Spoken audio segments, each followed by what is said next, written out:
आप सभी को श्री हरिदास घटा छटानक सिक उठे सावर गौर विलास घन प्रगट्यो रस रीति को जय जय श्री हरिदास। आचार्यवाणी का हमारे जीवन में क्या महत्व है, आचार्यवाणी हमारे जीवन में क्यों अत्यंत महत्वपूर्ण है, इसी विषय में एक संत ने बड़ा ही सुंदर हम सभी का मार्गदर्शन अपनी वाणी में किया। उन्होंने बताया, शब्द शब्द बहु अंतरा सार शब्द चित दे जा शब्दे साहिब मिले सो हृदय धर ले। अर्थात कि संसार में अनेकों प्रकार की वाणियां और अनेकों प्रकार के शब्द होते हैं, उनका अपने अपने मार्ग अनुसार उपयोग किया जाता है, अपनी अपनी समझ अनुसार वह समझाए जाते हैं, परंतु हमें अपना चित्त कौन से शब्द में लगाना है कि सार शब्द चित्त दे। वह सार रूपी जो एक शब्द है, जो सार रूपी बताया, उसमें चित्त लगाना, अर्थात उस सार रूपी एक शब्द को अपने हृदय में धारण करना है। वह एक शब्द कौन सा है, उसके लिए आचार्य चरण अपनी वाणी में बताते हैं, सकल समझ को सार सार है वेद को, श्रीपति को है सार सार ब्रह्म भेद को, श्री राम कृष्ण को सार सार है रास को, हरि हाँ सब सारन को सार भजो हरिदास को। कि जो सब सारों के सार हैं वह श्री स्वामी हरिदास जी महाराज हैं। श्री हरिदास नाम में हमें अपना चित्त देना है और आगे बताया, जा शब्दे साहिब मिले सो हृदय धर ले, कि जिस शब्द से हमें अपने इष्ट श्री बिहारी जी की प्राप्ति हो सकती है, हमें नित्य उसी शब्द का जाप करना है।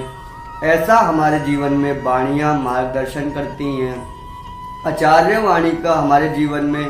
इसलिए अत्यधिक महत्व है क्योंकि उपासना पद्धति का जो स्वरूप है उसका प्रकाश हमारे हृदय में तभी संभव होता है जब हम आचार्यों द्वारा बताई गई वाणी का श्रवण करते हैं या उनका अध्ययन करते हैं, क्योंकि उस वाणी के अध्ययन और श्रवण से ही हमें अपनी उपासना का स्वरूप पता चलता है और उस सिद्धांत के आधार पर ही जब हम उस वाणी को पढ़ते हैं और सिद्धांत पक्ष हमें समझ में आता है, तब हम अपने उपासना के सिद्धांतों के आधार पर ही अपने आप को चलाने योग्य बना पाते हैं और हमें चलने के लिए मार्ग आगे प्रकाशित होता है। आप लोगों को ज्ञात होगा, हमने पूर्व में हरिदासी रसोपासना के माध्यम से आचार्य चरण श्री स्वामी ललित किशोरी देव जी द्वारा बताए गए सिद्धांत को प्रारंभ किया, जो किसी कारणवश कुछ समय से रुका हुआ है। वह हम लोग उस विषय पर चर्चा नहीं कर पा रहे हैं, परंतु पुनः हम लोगों ने उसी क्रम को, जिस क्रम में हम पूर्व में आचार्य चरण श्री स्वामी ललित किशोरी देव जी द्वारा बताए गए सिद्धांतों की चर्चा कर रहे थे, उसी क्रम में पुनः उसी यात्रा की ओर चले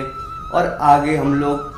पुनः उन सिद्धांतों के जो आगे के पद हैं उनका श्रवण शीघ्र ही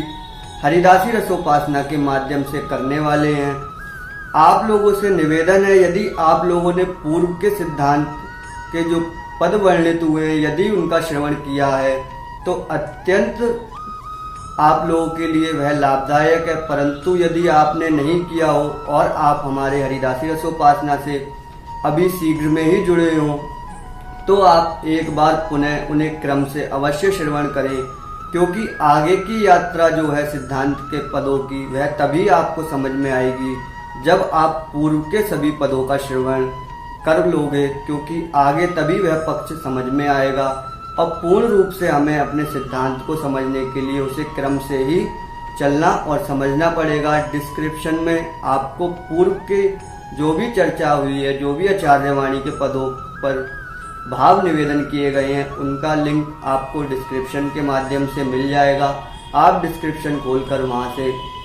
सहज ही आचार्यवाणी के जो अभी कुछ ही पद पूर्व में आप लोगों के मध्य चर्चा की गई थी वह आपको मिलेंगे। आप उन्हें श्रवण करें और श्री स्वामी हरिदास जी का नाम अपने हृदय में धारण करें, क्योंकि सार शब्द चित्त दे।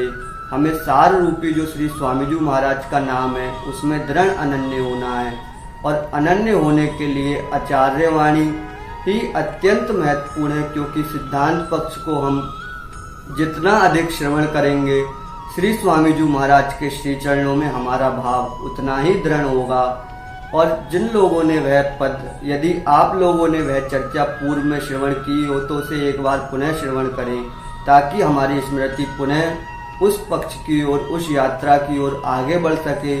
इसी सब के साथ आप लोगों से पुनः जल्द ही मुलाकात होगी और आचार्य वाणी द्वारा जो आगे के पद वर्णित किए गए हैं उन पर चर्चा की जाएगी।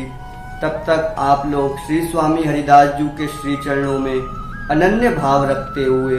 नित्य जपें, निरंतर जपें श्री हरिदास, श्री हरिदास, श्री हरिदास।